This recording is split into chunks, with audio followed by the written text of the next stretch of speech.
સુરત જિલ્લાના કરજમાં માંડવી માંગરોળ એસોસિએશનના ઉદ્યોગપતિઓનું સ્નેહ મિલન યોજાયું।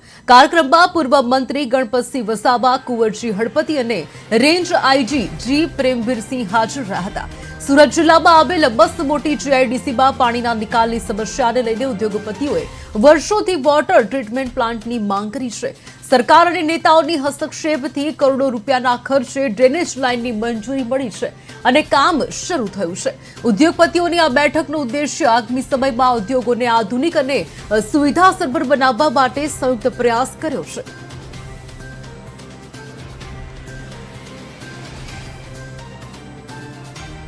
ત્યારે મને કહેતા આનંદ થાય છે કે માંગરોળ અને માંડવી તાલુકાની અંદર સુરત જિલ્લામાં ખૂબ સારી રીતે ઉદ્યોગો આવી રહ્યા છે અને લગભગ સુરત જિલ્લામાં જેટલું પણ ઇન્વેસ્ટમેન્ટ આવે છે, જેટલા ઉદ્યોગો, એમાંથી 70% ઉદ્યોગો માંડવી અને માંગરોળ તાલુકાની અંદર આવી રહ્યા છે।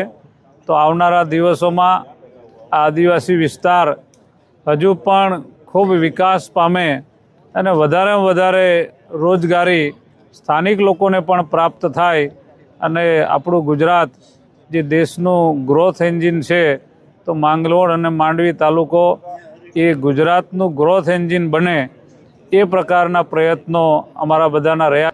આ વિસ્તારની અંદર 1995થી ઇન્ડસ્ટ્રી અમે ચલાવીએ છીએ। સાલોન સિલ્ક ઇન્ડસ્ટ્રીઝ લિમિટેડના નામથી અમારી ઇન્ડસ્ટ્રી આ વિસ્તારમાં ચાલે છે। આજના કાર્યક્રમ શું હતો?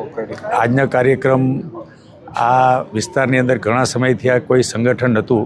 ઇન્ડસ્ટ્રીઝના પ્રશ્નોને ધ્યાનમાં રાખીને આ એક નવા સંગઠનની રચના કરેલી છે અને સંગઠનનું મૂળ હેતુ એવું છે કે ઇન્ડસ્ટ્રી અને સ્થાનિક જે કંઈ પ્રશ્ન એનું નિરાકરણ લાવવાનું અને સ્થાનિક લોકોને બી એનો મેક્સિમમ બેનિફિટ મળે એ ધ્યાનમાં રાખીને આ સંગઠન ઊભું કરવામાં આવી રહ્યું છે। ત્યારે મને